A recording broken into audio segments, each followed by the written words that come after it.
Estamos de volta, hoje falando sobre diretivas antecipadas de vontade com a advogada doutora Luciana Dadalto, doutora em Ciências da Saúde pela Faculdade de Medicina da Universidade Federal de Minas Gerais e mestre em Direito Privado pela PUC Minas. Doutora Luciana, a questão do testamento vital, do mandato duradouro, como a senhora tem mencionado, que ainda a gente não tem ainda uma regulamentação, né? E há muitas controvérsias em relação a esse assunto ainda. Eu gostaria de tocar num outro ponto, que é assim, o lado da população, do paciente, do indivíduo, né? Nós também não temos na nossa cultura essa facilidade da gente falar, né, sobre finitude, discutir sobre morte, portanto, discutir sobre o como queremos ser tratado no final da vida. E é exatamente por isso que de alguma forma a gente diz que as diretivas, né, que o testamento vital, enfim, quaisquer das espécies não pegaram no Brasil ainda. Porque efetivamente escrever um testamento vital significa, ou fazer qualquer documento de diretivas antecipadas de vontade, significa que a gente se dá conta da nossa própria finitude. E num país em que a gente ainda fala, né, quando a gente ouve alguém falando sobre morte, a gente ainda diz assim, nossa, vira essa boca pra lá, bate na madeira, você tá chamando a morte. É muito difícil que as pessoas entendam que fazer um testamento vital não vai fazer ninguém morrer mais rápido, né? Não vai chamar a morte, não é mau agouro. Então, a gente realmente, o fluxo no Brasil ainda precisa ser um fluxo de fazer com que a sociedade compreenda que a morte nada mais é do que um fato natural e que nós temos uma grande chance de morrer dependente de cuidados. Segundo a Organização Mundial de Saúde, mais de 60% da população mundial vai morrer com doenças crônicas. E alguns estudos, inclusive brasileiros, mostram que 95% dos pacientes com doença em situações de fim de vida, ou seja, com doenças já na fase final, chegam a essa fase final incapazes de manifestar sua vontade. Então, a gente tem uma chance, Lina, muito maior de nós precisarmos de cuidados e não termos condições de manifestar nossa vontade do que o contrário. Uhum. Por isso é importante realmente a gente falar com a população e a gente tem, né, iniciativas como a sua que facilitam e que são extremamente importantes para que a população compreenda que pensar sobre a morte, que falar sobre a morte, que escrever documentos de diretivas antecipadas de vontade voltados para a situação de fim de vida não são atitudes mórbidas, mas sim atitudes de autonomia e de reconhecimento que, já que a morte é algo contra o qual a gente não consegue lutar, porque todos nós vamos morrer. Então, melhor é que a gente possa chegar até o fim da nossa própria vida, senhores da nossa própria vida. Né? Então, que a gente ainda consiga ter voz nesse momento. Claro. E essa autonomia, né, que nos dá o direito de tomar esse tipo de decisão em relação ao final da vida, é que é a essência dessa nossa conversa, né? Porque, em geral, o que a gente vê é a pessoa, no final de vida, como nós temos uma educação voltada sempre assim, precisamos salvar a qualquer custo, né? A gente não tem na faculdade de medicina ainda todo esse preparo para lidar com paliativos, enfim. Então, é muito comum uma pessoa, no final de vida, ser ligada a diversos aparelhos para prolongar essa vida. E essa discussão é uma discussão que eu sei que você tem levado, né, ganhado à tona há muitos anos, né, no Brasil, exatamente para possibilitar um direito assistido à pessoa poder tomar a sua própria decisão. É porque isso tudo acontece, né? Esse prolongamento da vida, ele vai acontecer exatamente por essa dificuldade que a gente tem de lidar com a morte. Então, a gente acha que a tecnologia, né, que todos esses aparatos tecnológicos que a gente tem hoje na medicina, UTI, respirador artificial, sonda nasointeral, então a gente acha que isso tudo é feito para evitar que as pessoas morram. Uhum. E é verdade. Nós, de alguma forma, a tecnologia foi desenvolvida para evitar que pessoas com doenças curáveis possam morrer. Agora, nós estamos aqui falando de situações de doenças incuráveis, de situações de terminalidade, em que, por mais tecnologia que eu use, a morte é inevitável, porque aquela doença não tem cura na medicina atual.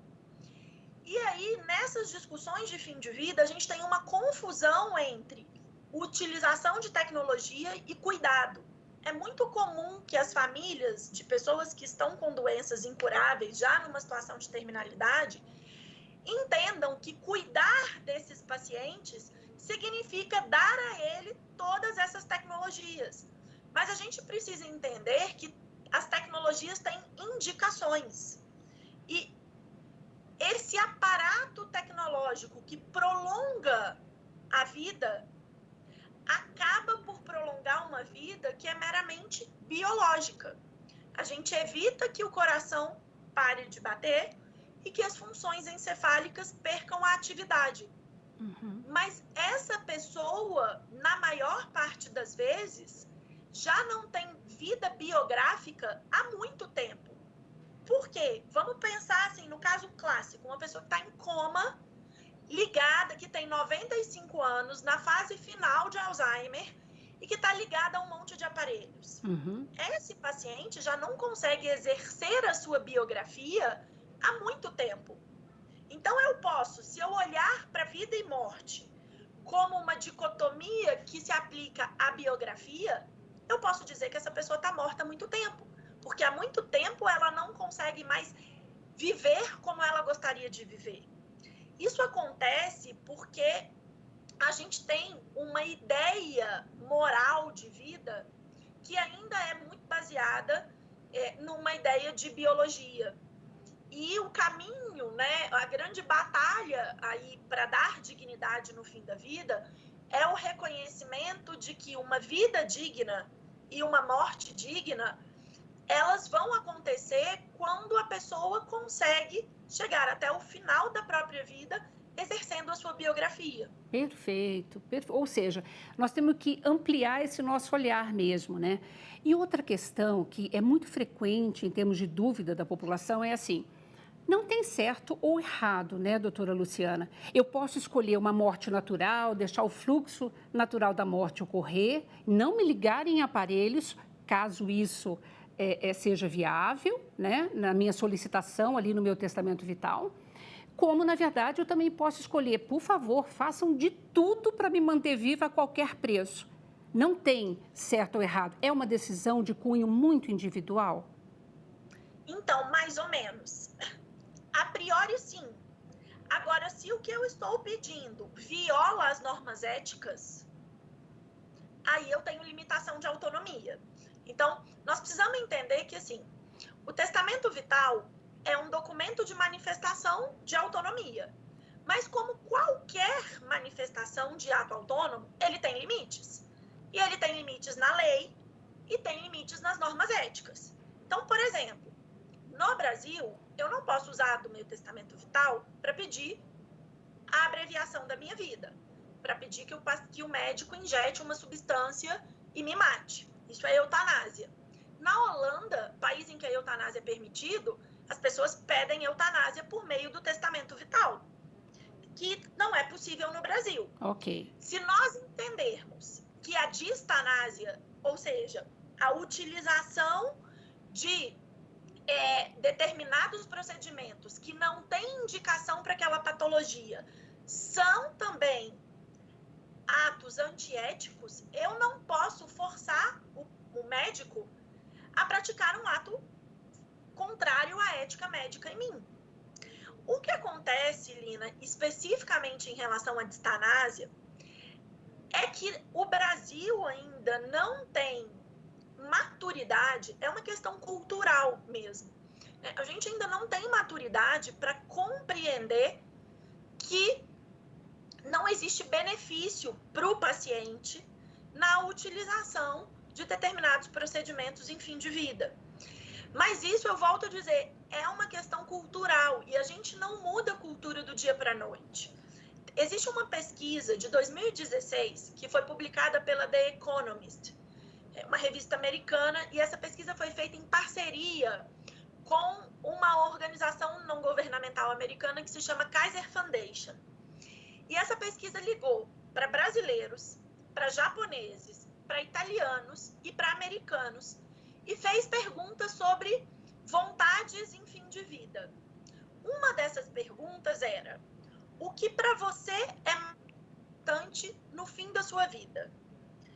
Nós, brasileiros, dessas 4 populações, japoneses, italianos e americanos, nós, brasileiros, fomos os únicos que deram mais importância para o viver a qualquer custo do que para questões afetas, por exemplo, a não sentir dor, a não fazer a minha família gastar muito dinheiro com os meus cuidados. Então, isso mostra que a gente ainda tem uma cultura distanásica no Brasil. A gente ainda tem uma cultura que acha que o certo no fim da vida é não deixar a pessoa morrer. Só que essa nossa cultura é contra a ética médica. E por isso a gente tem essa dificuldade na prática de fazer valer essa vontade distanásica que é realmente muito comum no Brasil. Perfeito. Nossa, nós temos aí uma trajetória muito longa ainda, porque se esbarra mesmo em questões culturais, sociais, de compreensão, né? Do que significa dignidade, né? Tem uma questão religiosa muito forte também. Então, é um caminho longo mesmo. Bom, nós chegamos ao final do programa. Eu queria um recado final seu, curtinho, mas não faltarão outras oportunidades para a gente voltar a discutir esse assunto, doutora. Acho que o recado que fica, Lina, é assim: vamos encarar, pensar sobre a nossa morte como algo natural. E vamos conversar com os nossos familiares, com os nossos médicos. Eu não preciso estar em fim de vida para conversar com um médico sobre os meus cuidados de fim de vida. Eu posso conversar com um geriatra, eu posso conversar com o meu cardiologista, né, com um clínico geral. Eu posso conversar com o meu pai, com a minha mãe, com os meus familiares. A gente precisa mudar a cultura. A gente precisa sair desse círculo do silêncio que no Brasil nós fazemos para a morte. Porque nós temos muito mais chance de morrermos por doenças do que por acidentes, e nós temos muito mais chances de precisarmos de cuidados no fim da nossa vida. Falar sobre autonomia no fim da vida, falar sobre o testamento vital, significa entender que a gente pode ter voz, mesmo quando a nossa voz não puder sair da nossa garganta. Perfeito. Muito obrigada, viu, doutora Luciana? Imagina, estou à disposição. Obrigada pelo convite. Obrigada também a você que nos acompanhou até aqui. Se quiser rever esse ou qualquer outro dos nossos programas, acesse saopaulo.sp.leg.br/TV Câmara SP ou nas nossas mídias sociais. TV Câmara São Paulo, assista, fique sabendo. Super obrigada.